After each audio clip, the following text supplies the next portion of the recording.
ভাঙড়ে নওশাদ সিদ্দিকীর হারানোর জন্য অভিষেক ব্যানার্জি গেছে, মমতা ব্যানার্জি গেছে, দেব গেছে, শ্রাবন্তী গেছে, ইউসুফ পাঠান গেছে। সব নিয়ে যাওয়ার পরে শিক্ষা নিতে হবে মমতা ব্যানার্জি, অভিষেক ব্যানার্জির ক্ষমা চাওয়া উচিত প্রকাশ্য সাংবাদিক সম্মেলন করে, যে বাবুজি একটা 32-33 বছরের যুবক ছেলে পীরজাদা নওশাদ সিদ্দিকী, তোমার কাছে আমরা ক্ষমা প্রার্থী, ভুল স্বীকার করেছি। নওশাদ সিদ্দিকী সেই বীর সৈনিক, সেই বাপের শওকত মোল্লা তিনি বলেছেন যে আমি যদি ভাঙড়ে না জিততে পারি আমার নামে কুকুর পুষবে। শওকত মোল্লা, এবার আপনি বলুন আপনার জন্য খেসকি কুকুর পুষবে, বড় কুকুর না ছোট কুকুর পুষবে? আপনাকে নিজের জবাব দিতে হবে। আপনি বলেছেন আমি যদি ভাঙড়ে হেরে যাই সারা জীবন রাজনীতি করব না, রাজনীতি থেকে অবসর নেব, আমি কান ধরে উঠবোস করবো, আমি নাক কান ঘষা দেবো। তাহলে এখন কি শওকত মোল্লা তার যে কথা দিয়েছে, যার কথা ঠিক থাকে না তার বাপের ঠিক থাকে না, তাহলে কথার জন্য ঠিক থাকতে হবে। তাহলে শওকত মোল্লা সেই দায়িত্ব পালন আয়োজিত করলো না। 40,000-এর বেশি ভোটে শওকত মোল্লা পরাজিত হয়েছে এবং নওশাদ সিদ্দিকী তিনি ভাঙড় থেকে জয়যুক্ত হয়েছে। কারণ আমি আগে বলেছিলাম এই শওকত মোল্লা ভাঙড়ের এক একটা ইয়াং ছেলেকে 20,000 করে টাকা দিয়েছে এবং আরও অতিরিক্ত 10,000 টাকা করে দিয়ে তাদের প্রতিলায় পাঠিয়েছিল। বারে নাচিয়ে তাদের মেজাজ ওয়াশ করিয়েছে। এই শওকত মোল্লা প্রত্যেকটা পরিবারে 10,000 করে টাকা দিয়ে ভোট কেনার চেষ্টা করেছে, প্রায় 10 কোটি টাকা খরচা করেছে। করার পরে ভাঙড়ের মানুষ জানে যে শওকত মোল্লা যদি জেতে তাহলে গোটা 5 বছর রোলার চলবে, হ্যাঁ, মস্তান গুন্ডাদের সিন্ডিকেট চলবে, ফলে ভাঙড়ের মানুষ আর শান্তি ঘুমাতে পারবে না। সেই কারণে তার যোগ্য জবাব তারা দিয়েছে। এই শওকত মোল্লা তিনি বলেছেন যে আমি যদি ভাঙড়ে না জিততে পারি আমার নামে কুকুর পুষবে। শওকত মোল্লা, এবার আপনি বলুন আপনার জন্য খেসকি কুকুর পুষবে, বড় কুকুর না ছোট কুকুর পুষবে? আপনাকে নিজের জবাব দিতে হবে। আপনি বলেছেন আমি যদি ভাঙড়ে হেরে যাই সারা জীবন রাজনীতি করব না, রাজনীতি থেকে অবসর নেব, আমি কান ধরে উঠবোস করবো, আমি নাক কান ঘষা দেবো। তাহলে এখন কি শওকত মোল্লা তার যে কথা দিয়েছে, যার কথা ঠিক থাকে না তার বাপের ঠিক থাকে না, তাহলে কথার জন্য ঠিক থাকতে হবে। তাহলে শওকত মোল্লা সেই দায়িত্ব পালন করতে হবে। আরেকটি কথা, আজকে বিজেপি বাংলায় ফান্ডে এসছে, জয়যুক্ত হয়ে এসছে, এটা নিয়ে আপত্তিকর কথা কার? এই শওকত মোল্লারা বলেছিল যদি আপনারা আইএসএফকে ভোট দেন, সিপিএমকে ভোট দেন, তার থেকে ভালো বিজেপিকে ভোট দেওয়া, আপনারা সরাসরি বিজেপিকে ভোট দিন। কে বলেছে? শওকত মোল্লার অন ক্যামেরায় মাইকে দাঁড়িয়ে বলেছে বিজেপিকে ভোট দেন। আজকে বিজেপি এসছে, যন্ত্রণা কেন তোমাদের? কেন ছটফট করছো? বিজেপিকে তো তোমরাই এনেছো বাংলায়। বিজেপি বলেছিল, মমতা ব্যানার্জি বলেছিল বিজেপিকে ফান্ডে এনে লড়বো। কার বিরুদ্ধে?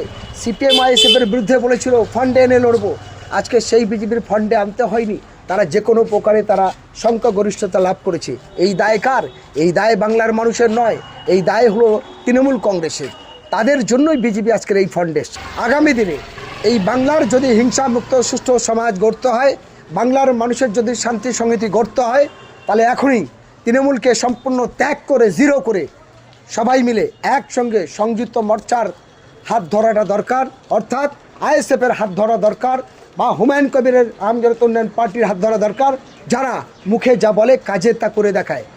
আমি আপনাদের মাধ্যমে ভাঙড়বাসীদেরকে ধন্যবাদ জানাই, তারা সঠিক মানুষকে নির্বাচিত করেছে। আমি রেজিনগর এবং নওদা বিধানসভা এলাকার সাধারণ ভোটারদের ধন্যবাদ জানাই, তারা সঠিক মানুষকে বিবেচিত করে ভোট দিয়েছে। এই মাসচোরের ব্যাপারটা বহুকাল আগে আমি বলেছিলাম, শওকত মোল্লার জীবনীটা দেখতে হবে। এই শওকত মোল্লা কে ছিল? এ ছিল একটা মাছের ঘেরির একজন দরওয়ান, সিপিএম পিএটের একজন হারমাত চৌকিদার ছিলেন। রেজ্জাক মোল্লার পেটে একজন চৌকিদার ছিল, চৌকিদার থেকে সে ফিশারি চৌকি দিতেন। সেখান থেকে যখন ক্যানিংয়ে আসার, যখন কাটাইতে মাছ আনতো, আসার কোনো রাস্তা ছিল না, ফিশারির ভেড়ি ধরে মাছ নিয়ে আসতো, পেছন থেকে মারধর করে তাদের মাছ লুট করে নিয়ে বিক্রি করতো। মাছ চোর ছাড়া কী সেটা তো ভাঙড়ের নয়, ক্যানিং পূর্বের ইতিহাস জানে, ক্যানিং পূর্বের মানুষেরা জানে, মৌখালীর এলাকাবাসী জানে। আজকে সেই শওকত মোল্লা কোটি কোটি টাকার মালিক হয়েছে, আজকে বিশাল বড় বাড়ি করেছে। কোথায় পেয়েছো ভাই এত গাড়ি এত বাড়ি? আজকে সেরকম ধরনের যাকে মানবাধিকার কমিশন যার বলছে নটরাজ ক্রিমিনাল, মমতা ব্যানার্জি নিজে বোম মারতে গিয়েছিল, সে মমতা ব্যানার্জি নিজেই ওকে তারা দিয়েছে এবং বিধানসভা দাঁড়িয়ে বললো বোম মারে। আবার সেই মমতা ওই আপনার শওকত মোল্লার হাত ধরে বলতে পারে এটা আমার ভাই, তাকে আবার 40 গাড়ি তার 40 জন নিরাপত্তা দিতে পারে? এটা বাংলার গণতন্ত্রের কাছে লজ্জা। আর যে আনিস খান যাকে পিটিয়ে খুন করলো তার বিরুদ্ধে কোনো ব্যবস্থা নেই, যে আবু সিদ্দিককে তুলে নিয়ে গিয়ে খুন করলো তার বিরুদ্ধে ব্যবস্থা নেই, আর অন্যর বিষয়ের জন্য কত কি না তদন্ত করছে। এটা কার?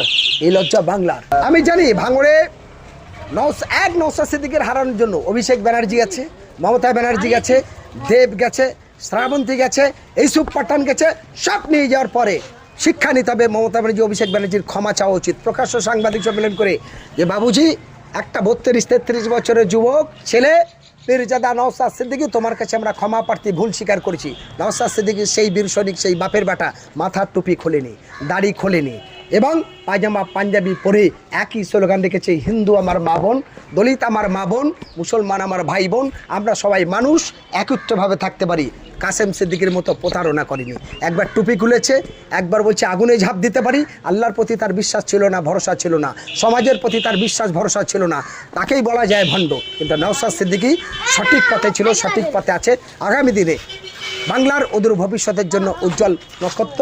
আমরা যদি মানবিক হই, বিবেককে ভাবি, রাত্রে ঘুমিয়ে ঘুমিয়ে চিন্তা করি, আগামী দিনে নওশাদ সিদ্দিকীর পাশে দল দল মানুষ থাকবে, এটা আশা। শওকত মোল্লার নাক কান মোলাকে কান ধরে উঠবোস করে বলতে হবে, নওশাদের নামে বিভ্রান্তমূলক আমি ছড়িয়েছি, এটা শওকত বলতে হবে। কারণ শওকতের মতো চরিত্রহীন নওশাদ সিদ্দিকী নয়। শওকত মোল্লা নিজের চরিত্রটাকে ঠিক করুক। এখনও পর্যন্ত তার বাড়ি যদি ভালো করে তদন্ত করা যায়, 5খানা অবৈধ মহিলাকে উদ্ধার করা যাবে। তার মেয়ের বাড়ি যদি করা যায়, আরও 5খানা মেয়েকে উদ্ধার করা যাবে। আমি হোসেন গাজী দায়িত্ব নিয়ে বলছি, বাসন্তী রামচন্দ্রখালী গ্রামের একজন বৃদ্ধ মেয়ে, প্রায় 45 থেকে 50 বছর বয়স, ওই শওকত মোল্লা জোর করে তার মেয়ের বাড়িতে আটকে রেখেছিল। কাজের মেয়েকে রাত্রেবেলা 2:30টার সময় বাড়ি থেকে তাড়িয়ে দেয়। তার দুটো মেয়ে, একটা বাচ্চাকে সাপে কামড়ায়, সাপে কামড়ানোর কেন্দ্র করে বড় মেয়েটাকে ওখানে হসপিটালে যাচ্ছে, মেয়েকে ফোন করে বলে ফোন টোন কেটে তাড়িয়ে দেয়। আমার কাছে ফোন আসতে আমি ওখানে টিএমসির নেতাদেরকে জানাই, তারপর বাসন্তী থানাকে বলি, অবশেষে তারপরে সেই মেয়েটা তার অধিকার ফিরে পায়। এরা কেমন ধরনের মোস্তানি নামে ক্রিমিনালি পাঠ করেছে।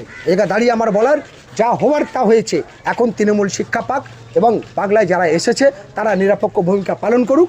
এই বাংলার যেমন রাতের পরে দিন আসে, দিনের পরে রাত, মানুষের বুঝে রাখতে হবে, বর্ষা গেলে আবার বর্ষা ঘুরে আসে। বর্ষা কিন্তু চিরদিনের জন্য থাকে না, রোদও চিরদিনের জন্য থাকে না। ফলে যেমন সোনা, মানুষ টাকা দিয়ে কিনলে সোনা একভাবে থাকে না, অনেক টাকা খরচা করে মার্বেলের বিল্ডিং করে, সে বিল্ডিং একরকম থাকে না। 1 লক্ষ টাকা দিয়ে একজন বাইক কেনে, সে বাইক একরকম থাকে না। তাহলে মানুষের জীবন যেমন ভাঙে, গাছপালা গড়ে, সব কিছু কিন্তু ভাঙা এবং গড়ার মতো জায়গা। ফলে রাজনৈতিক ক্ষমতা নিয়ে যারা অপব্যবহার করেছে বা করবে, বা যারা এসেছে, সবার উদ্দেশ্য আমি মানবাধিকার কর্মী হিসেবে আমার আবেদন, ক্ষমতা চিরদিন থাকবে না, ভোট যাবে, ভোট আসবে, সর্বোপরি আমরা মানুষ, আমরা থাকব। ফলে আপনার আমার মিল, মহব্বত, ভালোবাসা, একতা রাখা, এটা আপনার দায়িত্ব, আপনার কর্তব্য, সেইভাবে